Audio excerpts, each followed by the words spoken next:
Hello everyone, हम बात करेंगे इस वीडियो में संस्कृत की प्रमुख रचनाएं। संस्कृत की प्रमुख रचनाओं के बारे में सबसे पहले देखेंगे कालिदास जी के बारे में। कालिदास जी ने क्या क्या लिखा था। रघुवंशम, कुमार संभवन, ये दोनों महाकाव्य हैं। मेघदूत, ऋतुसंहार, खंड काव्य और अभिज्ञान शाकुंतलम, मालविकाग्निमित्रम, विक्रमो वर्ष्यम, ये क्या है, नाटक है। ये हमें ध्यान रखना बहुत ज़्यादा इम्पोर्टेंट है। और इसके बाद बाणभट्ट ने दुनिया का पहला उपन्यास किसने लिखा था। बाणभट्ट ने, ये क्वेश्चन आता है कभी कभी। और कौन सा है, कादम्बरी। हर्षचरितम भी बाणभट्ट ने ही लिखा है। भर्तृहरि ने क्या क्या लिखा है, नीति शतक, श्रृंगार शतक, वैराग्य शतक। शतक नाम आ जाएगा, याद रखना, भर्तृहरि। फिर इसके बाद भवभूत ने चरितम के नाम से, महावीर चरितम, उत्तम रामचरितम, मालती माधव, ये भवभूत ने लिखे हैं। किरातार्जुनीयम भारवी ने लिखा है। और फिर इसके बाद शिशुपाल वध माघ ने, रामायण तो पता ही है, महर्षि वाल्मीकि। मृक्ष कटिकम शूद्रक ने लिखा है। फिर इसके बाद Mudra Rakshasa, very very important, Vishakha Datta. Swapnavasavadatta Bhasa ने लिखा है। फिर इसके बाद वात्स्यायन, कामसूत्र जो रचना है वो वात्स्यायन ने लिखा है। कादम्बरी किसने लिखा है, बाणभट्ट ने। अर्थशास्त्र ये तो पता है, चाणक्य या कौटिल्य विष्णुगुप्त के नाम से जाना जाता है। चाणक्य के बारे में सभी जानते हैं। नाट्यशास्त्र भरत मुनि, बुद्ध चरितम अश्वघोष। फिर इसके बाद देख लेते हैं गीत गोविंद, रतिमंजरी, जयदेव ने। पाणिनि ने क्या लिखा है, Ashtadhyayi, very very important. Rajatarangini Kalyan ने, ये भी बहुत ज़्यादा इंपॉर्टेंट है। फिर इसके बाद दंडी ने क्या क्या लिखा है, 10 कुमार चरितम, अवंति सुंदरी। फिर इसका महाभाष्य किसने लिखा है, पतंजलि ने। भट्टो जिदिश्चित, ये लिखा है सिद्धांत कौमुदी, इन्होंने लिखा है सिद्धांत कौमुदी।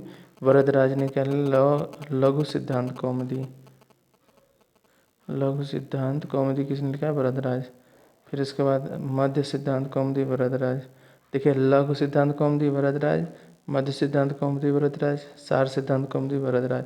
तो वरदराज तीनों कौमुदी नाम से आएंगे, तो वरदराज याद रखना। फिर प्रसाद किसने लिखा है, विट्ठल दास ने। और फिर इसके बाद है तत्वबोधिनी, ज्ञानंद सरस्वती, शब्द रत्न हर दीक्षित। फिर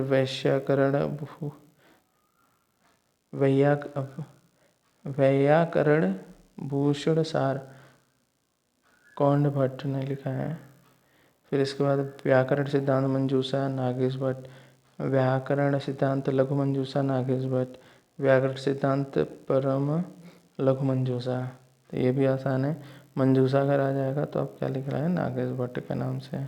फिर इसके बाद यहाँ पे परभाषेन्दु शेखर, लघु शब्देन्दु शेखर, बृहच्छंदेन्दु शेखर, देंद शेखर, शब्देन्दु शेखर। शेखर नाम अगर आता है तो भी आपका नागेश भट्ट। और यहाँ पे मंजूषा भी नागेश भट्ट और शेखर भी, दोनों याद रखना, मंजूषा के नाम और शेखर, ये क्या है, नागेश भट्ट, दोनों नागेश भट्ट के नाम से ये। फिर इसके बाद आता है आपका महाभाष्य, प्रत्याख्यान संग्रह, नागेश भट्ट। उद्योत, स्फोटवाद, परिमल।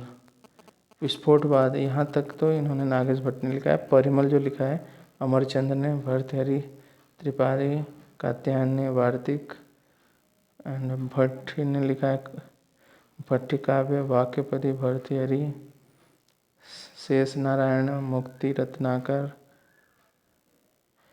हेमचंद्राचार्य, शब्दानुशासन। फिर पुरुषोत्तम देव ने लिखा है भाषावृत्ति। फिर पदमंजरी लिखा है हरदत्त ने। फिर मुग्धबोध लिखा है वोपदेव ने। फिर प्रक्रिया कौमुदी रामचंद्र। तत्वबोधिनी ज्ञानेंद्र सरस्वती। नाट्यशास्त्रम भरत मुनि। काव्य प्रकाश मम्मट। साहित्य दर्पण किसने लिखा है, विश्वनाथ ने। काव्य मीमांसा किसने लिखा है, राजशेखर ने। फिर इसके बाद नागानंद प्रियदर्शिका, रत्नावली, ये सभी किसने लिखा है? हर्षवर्धन ने। ये कुछ इम्पोर्टेंट संस्कृत की रचनाएं थी